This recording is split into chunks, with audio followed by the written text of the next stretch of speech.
فیصل آباد میں ہولناک واردات، خونی رشتے خون میں ڈوب گئے۔ مشتعل شخص نے فائرنگ کر کے اپنے 4 بچوں اور 2 بیویوں کو قتل کیا، بعد میں خود کو بھی گولی مار کر زندگی ختم کر لی۔ آرمی چیف کا ایئر فورس کی پاسنگ آؤٹ پریڈ سے خطاب، جنرل سید عاصم منیر نے کہا جو لوگ آئین میں دی گئی آزادی رائے پر عائد پابندیوں کی برملا پامالی کرتے ہیں وہ دوسروں پر انگلیاں نہیں اٹھا سکتے۔ آرمی چیف کی جانب سے غزہ اور مقبوضہ کشمیر میں مظالم کی شدید مذمت۔ سیکریٹری الیکشن کمیشن آصف حسین خرابی صحت کے باعث مستعفی، عمر حمید دوبارہ سیکریٹری الیکشن کمیشن تعینات کر دیے گئے۔ اس وقت شہباز شریف صاحب جو ہے نا، ان کو تو وہ جان ایلیا کا شعر یاد آتا ہے کہ اب نہیں کوئی بات خطرے کی، اب ہر کسی کو ہر کسی سے خطرہ ہے۔ تو شہباز شریف صاحب کو سب سے زیادہ خطرہ گھر والوں سے ہے، باہر والوں سے ہے، اور پھر ان سے ہے جو لے کے آئے ہیں۔ شہباز شریف کو سبھی سے خطرہ ہے، فواد چودھری نے جان ایلیا کا شعر سنا دیا، کہتے ہیں بانی پی ٹی آئی کے ڈیل کرنے کا سوال ہی پیدا نہیں ہوتا، ڈیل کی تو شہباز شریف بن جائیں گے۔ مخصوص نشستوں پر منتخب ممبران سے حلف نہ لینے پر توہین عدالت کیس، پشاور ہائی کورٹ نے وزیر اعلیٰ علی امین گنڈاپور اور اسپیکر بابر سلیم کو نوٹس جاری کر دیا، 1 ہفتے میں جواب طلب۔ الیکشن ٹریبیونل نے اسلام آباد کے تینوں حلقوں سے انتخابی عذرداری کی درخواستوں پر نوٹس جاری کر دیا۔ الیکشن کمیشن سے اوریجنل فارم 45 اور فارم 46 بھی طلب کر لیے۔ اسلام آباد ہائی کورٹ کے جسٹس طارق محمود جہانگیری نے الیکشن کمیشن کو 22 مئی سے قبل اوریجنل فارم 45 اور فارم 46 جمع کرانے کی ہدایت کی۔ کامیاب قرار دیے گئے مسلم لیگ نون کے امیدواروں سمیت تمام امیدواروں سے بھی فارم 45 طلب کر لیے گئے۔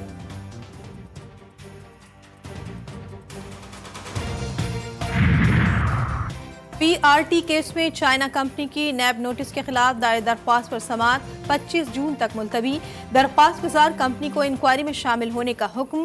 پشاور ہائی کورٹ کے جسٹس اعجاز انور نے ریمارکس دیے، احتساب بیورو 4 سال خاموش کیوں رہا؟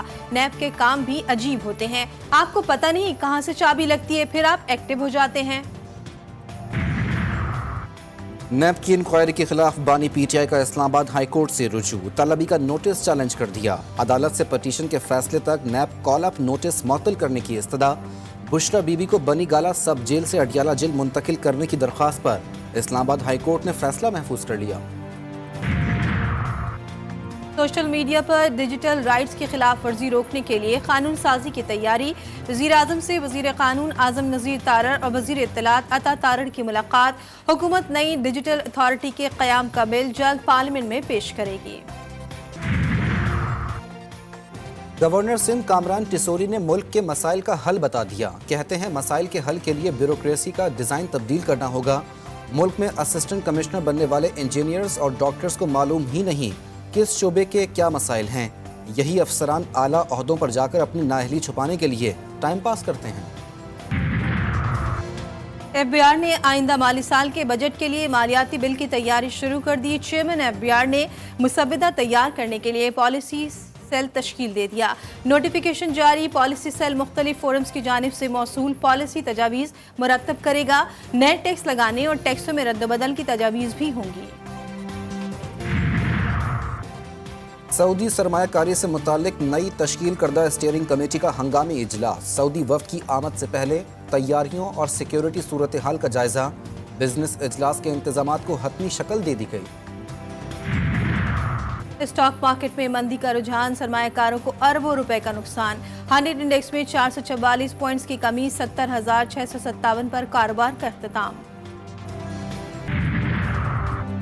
امریکہ کو فوجی اڈے دینے سے متعلق اپوزیشن لیڈر عمر ایوب کے بیان کی تردید، ترجمان دفتر خارجہ ممتاز زہرا بلوچ نے کہا کہ قیاس آرائیوں میں صداقت نہیں، پاکستان کا کسی بھی ملک یا حکومت کو اڈے دینے کا ارادہ نہیں، اپنی سرزمین یا فضائی حدود کسی دوسرے ملک کے خلاف استعمال کرنے کی اجازت نہیں دے گا۔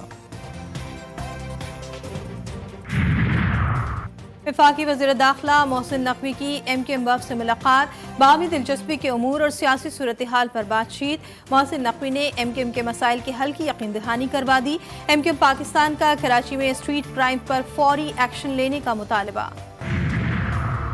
اور آئرلینڈ اور انگلینڈ کے خلاف T20 سیریز کے لیے 18 رکنی قومی اسکواڈ کا اعلان کر دیا گیا۔ بابر اعظم ٹیم کے کپتان ہوں گے، اسامہ میر اور زمان خان ڈراپ، حارث رؤف اور حسن علی کی ٹیم میں واپسی۔